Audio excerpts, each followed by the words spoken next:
honest, I think we did believe that what we were working on was important. This intersection between leadership research and science and coaching, which is the practical application.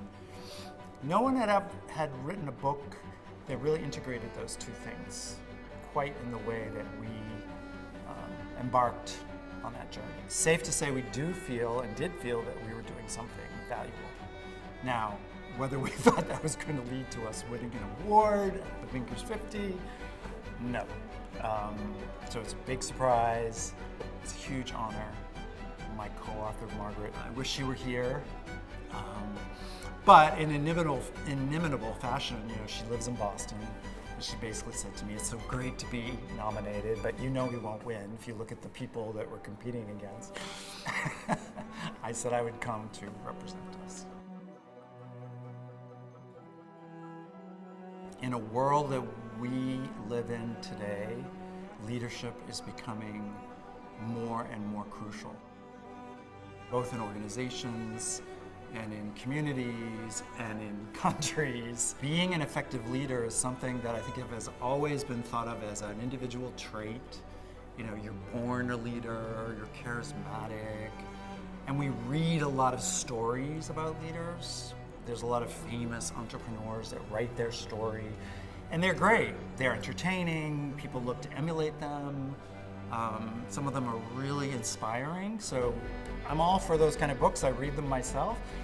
But on the other hand, when we as coaches, Margaret, Maury, myself, as coaches, work with leaders to help make them more effective, to help the organization or the community, we look at the research. We look at the actual evidence of what makes for a good leader. And what we discover is that most leaders have no time for that. Think about it. Thousands and thousands of research studies that are done all over the world at universities that relate to how good leaders behave, how good leaders communicate, how they interact with their teams, how they impact the system. There's a lot of really good research, but very few leaders that I've ever coached have time, energy, or even the interest to read that research. So Margaret and I decided that as coaches, we wanted to make this incredible knowledge available in a practical way to the leaders that we're working with. And so we basically distilled it down to a very accessible list of what we call capacities, which is sort of a mixture of a behavior and a communication style and an interpersonal dynamic and all the different emotional intelligence, the different components that you might think of.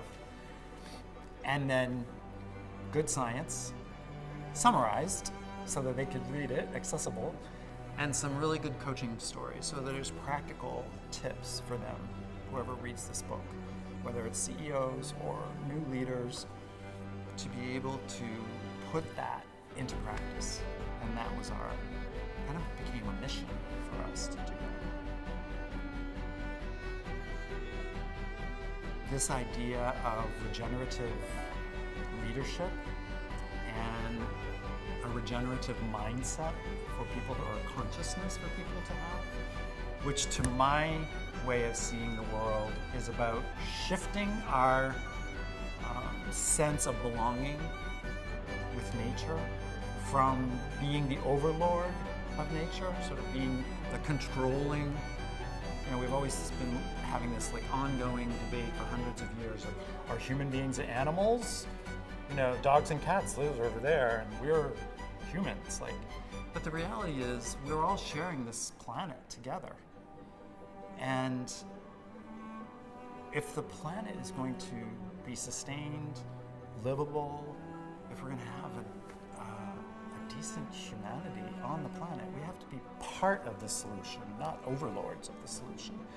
And I think that the fact that there's been a number of things written about regenerative leadership, regenerative science, regenerative X, Y, and Z, and that it's reached this level of consciousness, acceptance, knowledge, is really inspiring.